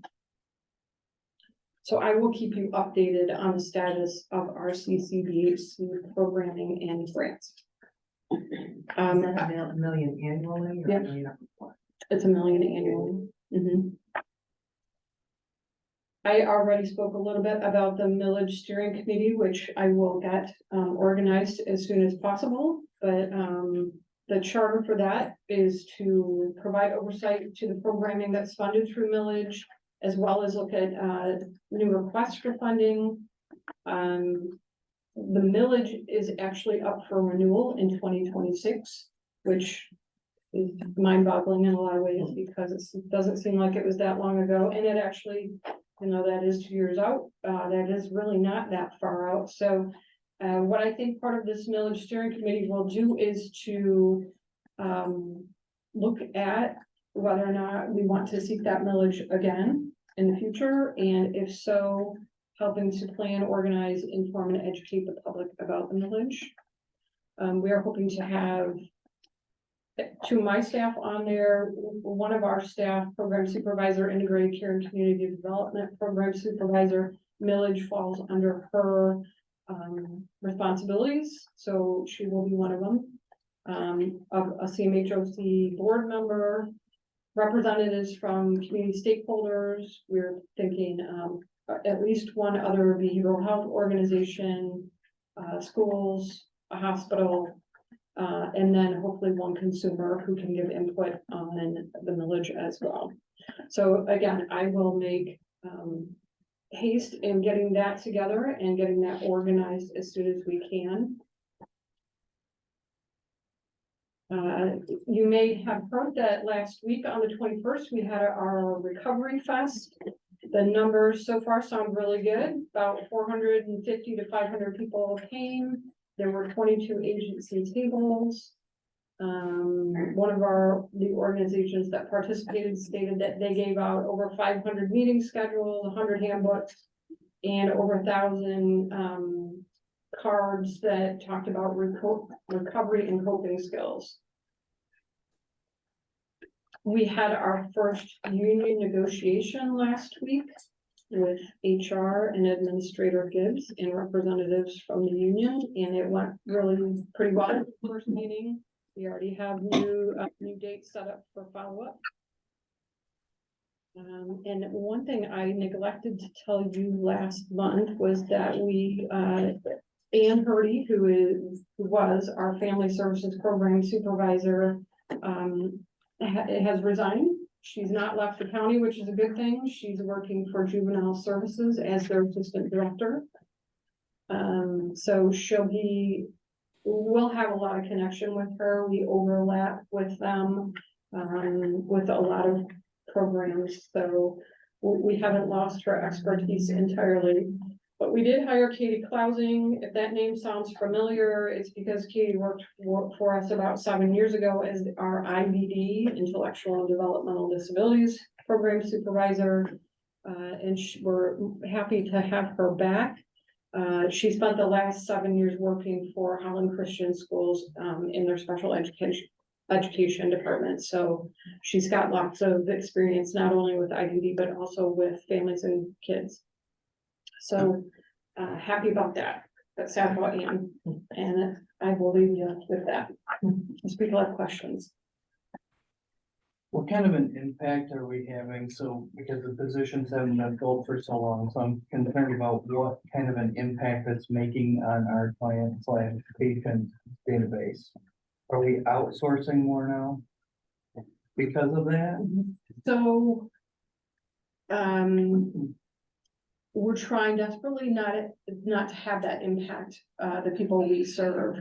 But there's definitely a strain on our multidisciplinary team in Holland that serves adults with mental illness. We are now down, we've been down a therapist counselor position for, it's going on probably 7 or 8 months, and we just lost the program coordinator. So we're trying to fill in the gaps, but you know, if there's no staff to provide that service, they're stretched very thin. So not having those positions filled not only can impact that way, but also the staff that are left that are picking up the slack are getting very burnt out. So it's a very serious concern of mine that we've got positions that have been vacant for as long as they have. One of the things we're doing is asking some of our contracted providers who do outpatient to at least do that part of it for us. So they might see a therapist at a contractual agency, will still do case management, psychiatric services, but I believe that the best way to do that is within a multidisciplinary team instead of parsing it out, because that team can then coordinate and provide that wraparound service. So I guess to answer your question, we're definitely at a place where we're doing things not optimally. And it's been for a long period of time. So I guess my next question would have been that, if it's been for a long period of time and it hasn't been able to be corrected, how can we correct it, you know, within a timely manner? I know you mentioned John Gibbs. Okay, well, what other solutions can we come up with that, if I did take a look at just a week ago, I looked at some of the job listings. It looked like we were quite a bit lower in pay than the rest of the national average for an agency payment. And that's not to state, you know, for a therapist. I mean, if they went to an on-site outpatient, like second story that's listed here, it'd be considerably higher as a contractor, where we're paying a salary, probably with benefits. So I guess my question would be is how do we balance that? Is that something we need to focus on? Well, I haven't asked right now to Administrator Gibbs and HR if we could look at increasing the salaries for some of those positions. And I have not heard back yet. I have a meeting with him this week. And like I said, he has told me that he's planning on organizing hopefully a short-term solution-focused work group to help us address some of these these positions that have been so difficult to fill. I think for sure wages is one of them. Benefits is another.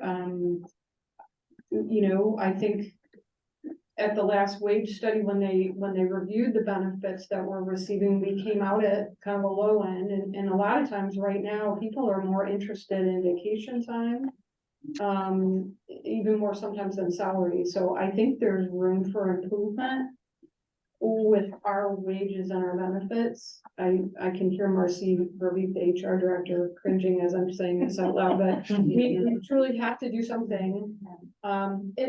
It's not just us. I mean, you know, because you're gonna be working in the field, this is a national crisis with any kind of worker that has to do with mental health. There just simply aren't enough of them.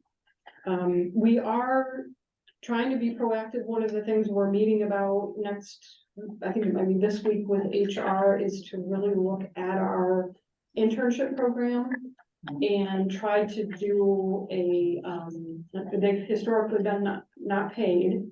Mental health professions, for whatever reason, you don't typically get paid during your internship, which has always been a sore subject because you're actually doing the work, but, I'm going back a few years of my own and having, but, anyway, thinking about that as a mechanism to, you know, bring an intern in with the intent that if they were a good intern, we would employ them and kind of make that a track that we could support. We've talked about internally, instead of, we do internships here and we've done them for years and years, but, we've only maybe done one per team, because it takes time and energy to do an internship well, not only with the person who's doing it, but the person who's supervising. But if we could put more time and effort into that, could we grow our internship program and cultivate those students and with the intent and hope that we could then employ them? So we are trying to think proactively about what we can do. If you've got some ideas, let me know. You're just like 7 months contracted services, for instance, what that cost was to bring that forward to. We haven't done that yet, but I can tell you, I could analyze the cost difference if we went that route. Yeah. Would be helpful Yeah. information and like high vacancy roles. And maybe find it that way because you're saying it, and I know health department has their high vacancy roles. Too, so we look at how you create some sort of incentive plan. Yeah, I just know that there, you know, just students involved in practicum and internship, and every school is completely different. I just talked to a Western student that they're only got like the summer, they had to do an internship of 20 hours a week, where Cornerstone, I don't remember what GVSU does, but Cornerstone for an entire year, it's 12 months. So that's free labor for us as a student therapist for a whole year. Seeing patients, clients. Yeah. Wow. Right. Yeah. The only concern I have when I go through, because you talk about union, I don't know if you can negotiate benefits right now. Yeah, that is certainly puts something in there, but, you know, maybe we can somehow weave that together. I mean, Offset it perhaps, setting it. Yeah. Offer. Yeah. Higher wage. Any other questions for Lynn? Thank you, Lynn. Very helpful. And then we'll move on to item 9 on our agenda, general information, comments and meetings attended. On there is written the board member conflict of interest and code of conduct, the annual review. Those, if you brought them in today, signed, Patricia would gladly receive them. And I apologize for the confusion regarding the confidentiality agreement that we will be looking at our upcoming retreat. That we will have more discussion. Jason's going to present that to us and we'll be able to talk about that at our retreat. So that's not for today. So did I cover that, Patricia? With everything you need? Thank you. You're welcome. And then as far as the retreat goes, I wanted to just give you a reminder, please watch for an email coming up regarding that.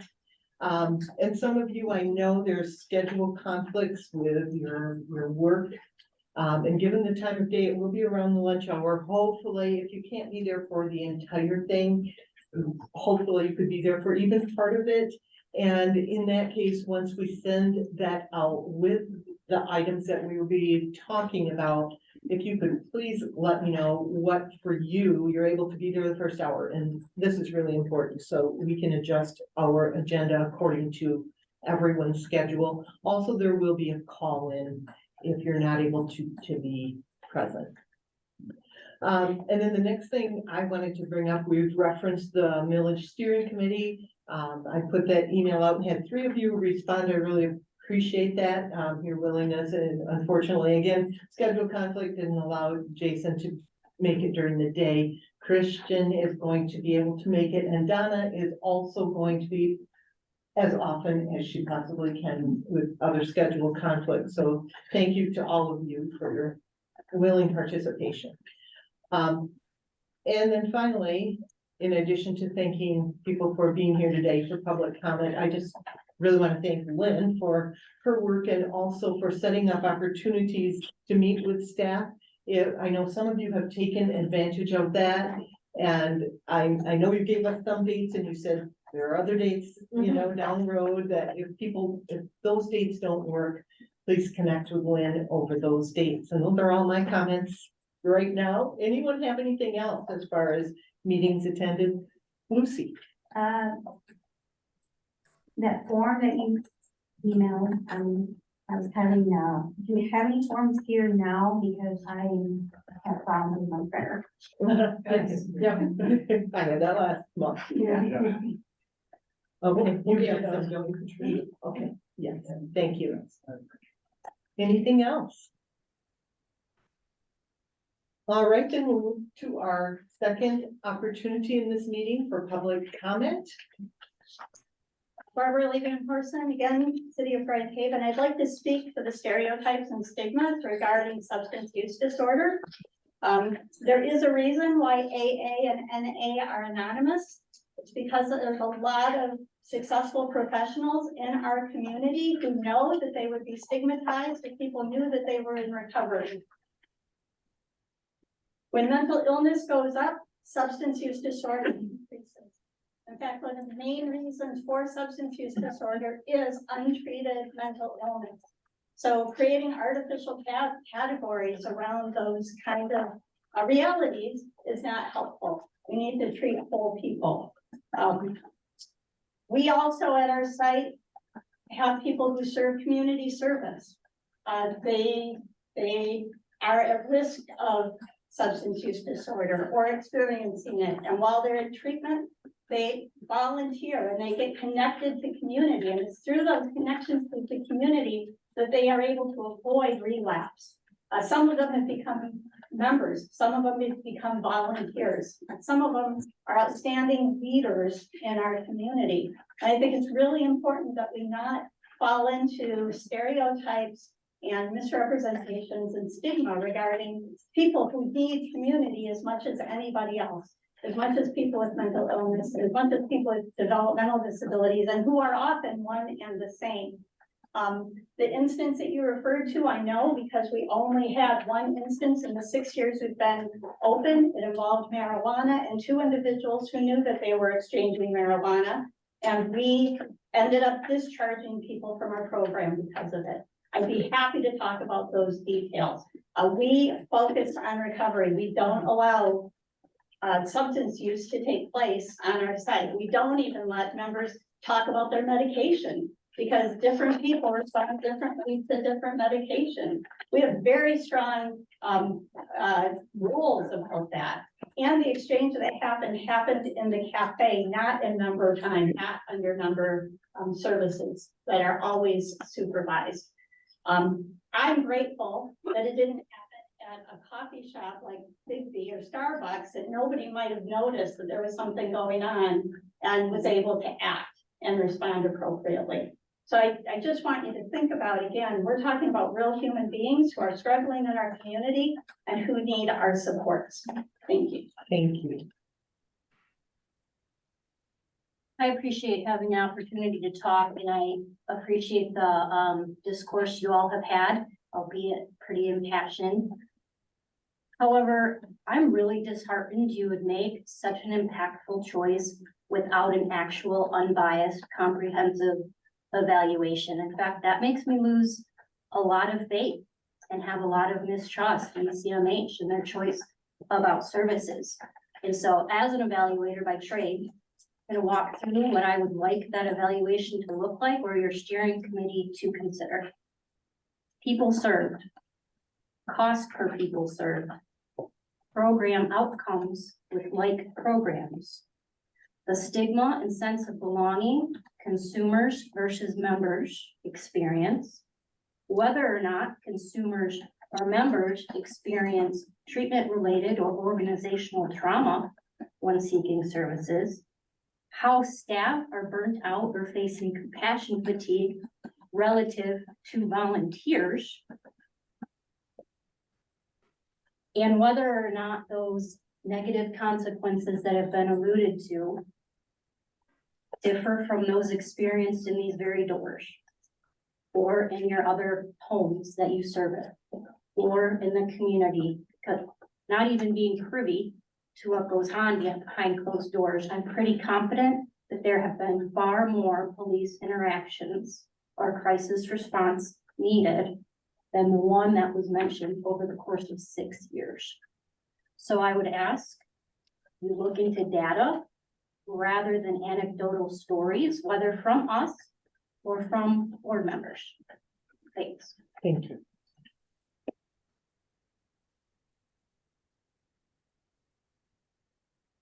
Hi, my name is Nicole and I'm a resident here in Holland. I am also a person in recovery from substance use disorder. I will have 8 years of sobriety come October 18th. I am a peer recovery coach. I am certified through the state of Michigan. I ran a sober living program here in Ottawa County for several years. I worked for Resilience for a few years before that with domestic violence and sexual assault. I now work for the Momentum Center. And I feel specifically my group of people, and I'll speak for that, targeted by some of the comments made here today, and that we should be separated, and that we were specifically separated from the vote today, along with other recreational programs, but yet we were the only ones who were spoken about.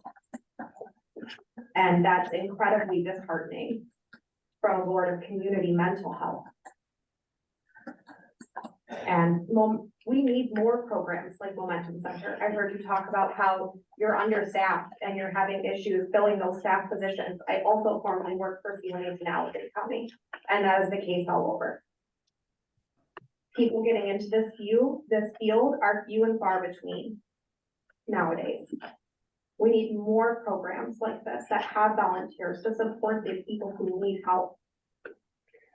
Everything here is stretched so thin. Why? Hey, stop.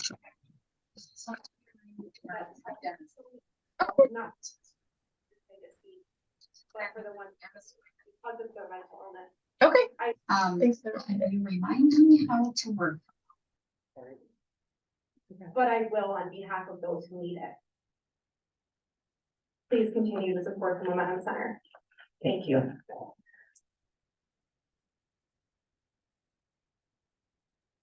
Any other comments? Rosalie Austin again, City of Holland. My comment is that, yeah, we need to support the community mental health, but I don't feel the severe needs of some intellectual developmental disabilities people are excluded and segregated up in their own little place. And once they reach age 26, what's up next?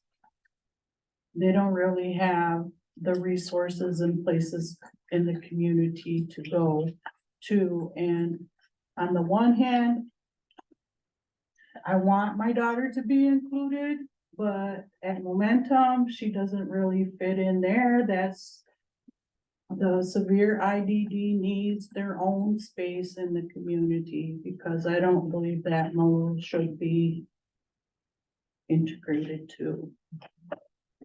And it should be a choice, but I am my daughter's voice, and there's plenty of other parents who aren't here because they're busy living in crisis and survival mode, caring for those that need it most too, that are just as vulnerable as people with mental illness and SUD. Thank you.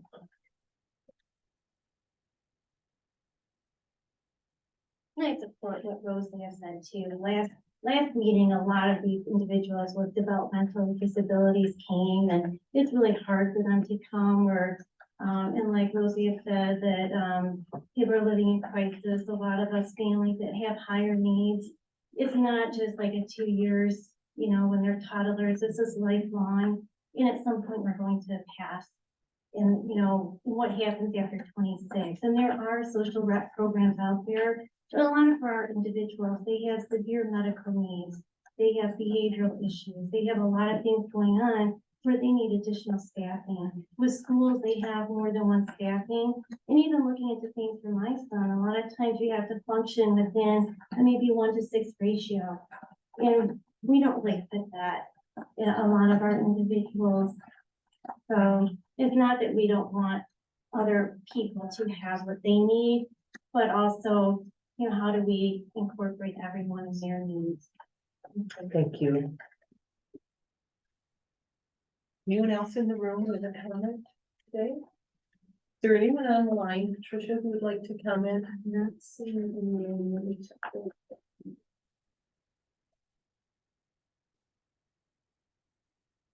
Nope, don't see anybody with hand raised. Is there a motion to adjourn our meetings?